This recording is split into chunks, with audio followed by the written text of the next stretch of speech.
Word'da bet 5'i ve bet ayı kıstırış. Biz jurnallarga qaraydigan bo'lsak, betninki ost tarafida bet numeri bo'ldi. Betninki üstü qismida, ya'ni jurnal betning üstü qismida jurnalning nomi, qanchinchi son ekanligi qatorliq uchurlar bor. Uningdan boshqa ba'zi kitoblarga qaraydigan bo'lsak, betninki üstü tarafiga, ya'ni betning qishig'iga navbatdagi bobninki nomi qatorliq uchurlar yozib qo'yildi. Hamda biz Word'dami shuningga o'xshash bet 5'i ve bet ayg'ini tahrirlayamiz. Yani bet 5'i bet ayg'a o'zimiz xohlagan mazmunlarni, betnoma deganlarni qistirib ishlatamiz. Buni biz amaliy misol orqali ko'rib o'taylik. Masalan, men tayyor bir maqolani yechib oldim. Bu maqolaga mazmun kirgizilib bo'lgan. Lekin buninkida bet 5'i yok. Lekin bet ayg'iga bet numeri kirgizilgan, yani bu qanchinchi bet olsa shu betninki nomi chiqadi.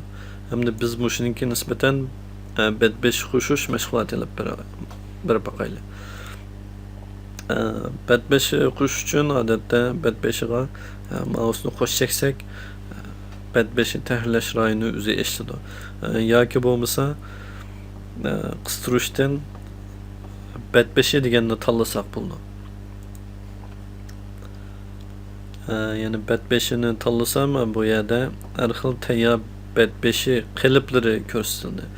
Shuning ichidan xohlagan birini tanlasak, betning 5'iga mush xil uslub qatladi. Masalan, bir dona siziq var, ustida 3 o'ringa tekst yozilgan deganga o'xshash. Bu yerga biz tekstimizni xohlagancha tahrirlab yozib bersak bo'ladi. Biz buni o'xshashla yurinishni o'ngdan so'l qilib olaylik, xat nusxasini uyg'urcha xat nusxasi qilaylik. Hamda buninkiga o'zimizning tekstini yozaylik. Masalan, buning o'ttirig'a maqolninki ismini yozaylik. Kirgizgichni uyg'urcha o'zgartirib oldik.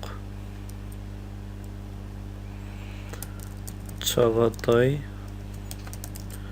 Uyg'ur tilining elifba tartibi to'g'risida.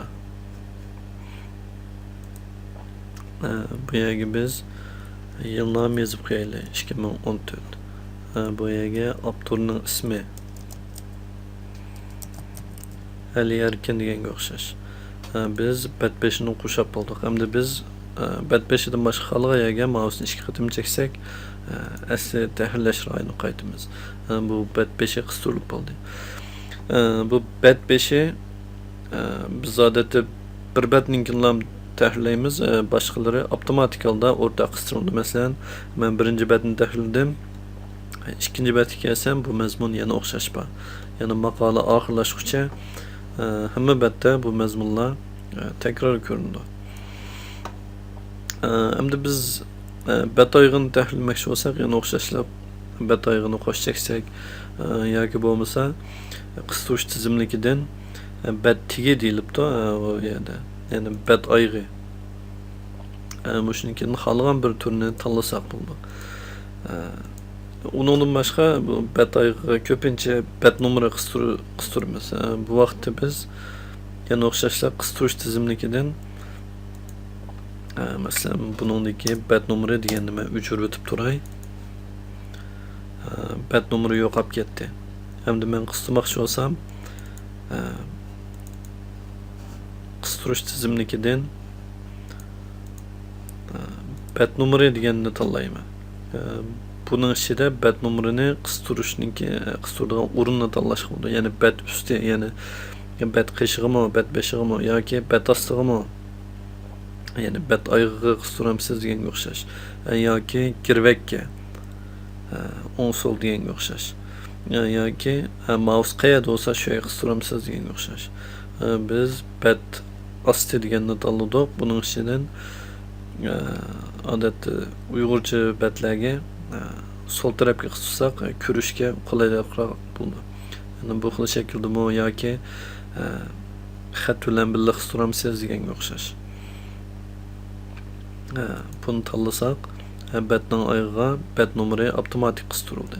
Endi biz bu yerga yana boshqa gaplarni qistirib yozib qo'yish bo'ldi. Masalan, biz knopka taqsini en knopkasini bosib oxiriga kelaylik, ondan Uyg'urcha ninji bet deb yozaylik. Buning yo'nalishini to'g'rilamabdik, yo'nalishini o'ng tarafga to'g'rilaylik.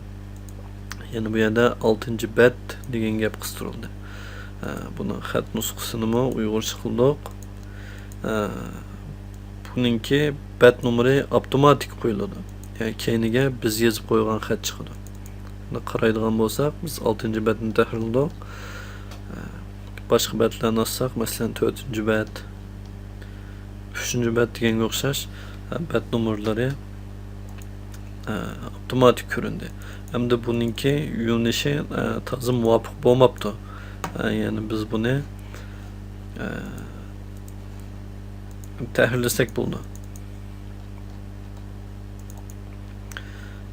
Bet 5-chi oldik. Agar bet oyog'iga yo'tkazmoqchi bo'lsak, bu tizimlikdan, yana loyihalash tizimligidan betga berish deganni tanlasak, bu yo'tkildi. Endi bu o'ng bo'lib qolibdi. Biz buni solga kelmoqchi. Bosh bet solga to'g'rilash. Yani 3-bet. Bu bizga qulaylik holatda normal holatda ko'rindi. Yani bet 5 va bet oyog'ini tahrirlash bu shunday bo'ldi. Yani bu yerga o'zimiz xohlagan rasm, boshqa shakl bir narsalarni bet 5 va bet oyog'iga qistirish bo'ldi.